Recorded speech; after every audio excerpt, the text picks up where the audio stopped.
نماز میں دل لگانے کے 3 طریقے۔ آج میں آپ کو نماز میں دل لگانے کے 3 ایسے میتھڈ بتاؤں گی۔ اگر آپ ان کو فالو کر لیتے ہو تو آپ کا دل لگ جائے گا نماز میں، آپ کو نماز سے محبت ہو جائے گی۔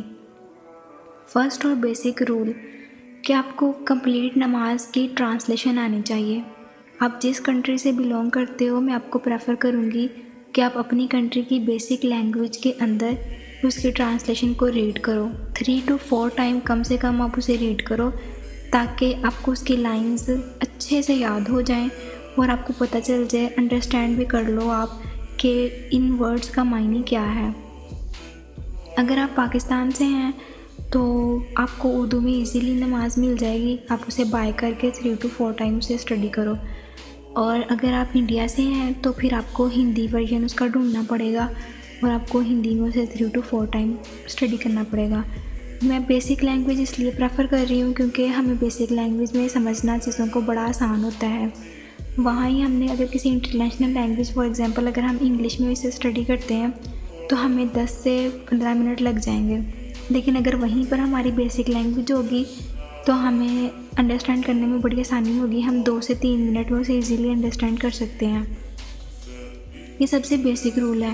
اس کا فائدہ یہ ہوگا کہ جب آپ کو کمپلیٹ ٹرانسلیشن آتی ہوگی تو آپ کو ایک ورڈ کا معنی پتہ ہوگا، آپ کو پتہ ہوگا کہ میں یہ پوری آیت پڑھ رہا ہوں تو اس کی ٹرانسلیشن کیا ہے، اور آپ غلطی کرنے سے بہت زیادہ پرہیز کرو گے کیونکہ ہم جانتے ہیں کہ عربی کے اندر چھوٹی سی بھی غلطی ہو تو اس کا کمپلیٹلی معنی چینج ہو جاتا ہے۔ اگر ہم کہیں پر زبر لگانی ہو اور ہم نے زیر لگا دی ہو تو اس کا معنی چینج ہو جاتا ہے، اور اگر آپ کو ٹرانسلیشن آتی ہوگی تو آپ اس غلطی کو کم سے کم کرنے کی کوشش کرو گے۔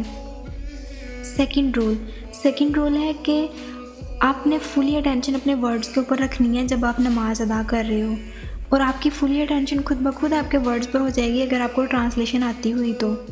یہ سیکنڈ رول ہے اور اس کو بھی فالو کرنا بہت ضروری ہے۔ دیکھیں، چند منٹ کی نماز ہوتی ہے اور ہم نے 24 گھنٹوں میں صرف چند منٹ اللہ تعالیٰ کو دینے ہوتے ہیں، تو آپ دنیاوی خیالات کو پیچھے کر کے صرف وہ چند منٹ اللہ تعالیٰ کی بارگاہ میں وقف کر دینا۔ تو میں آپ سے کہتی ہوں کہ آپ صرف 41 دن 41 ڈیز آپ نماز کو لگاتار پڑھیں، اور میں آپ کو لکھ کے دے سکتی ہوں کہ 42ویں دن نماز آپ کو چین سے بیٹھنے نہیں دے گی جب تک آپ اسے ادا نہیں کرو گے۔ تھرڈ اور لاسٹ رول، آپ نے اپنی آنکھوں کے زاویے کی طرف بہت دھیان دینا ہے۔ جب ہم اللہ اکبر پڑھنے کے بعد کھڑے ہو جاتے ہیں سینے پہ ہاتھ باندھ کے تو آپ کی آنکھوں کا زاویہ آپ کے ہاتھوں کی طرف ہونا چاہیے۔ جب ہم رکوع میں جاتے ہیں تو آپ نے اپنی نظریں اپنے پاؤں پہ رکھنی ہیں۔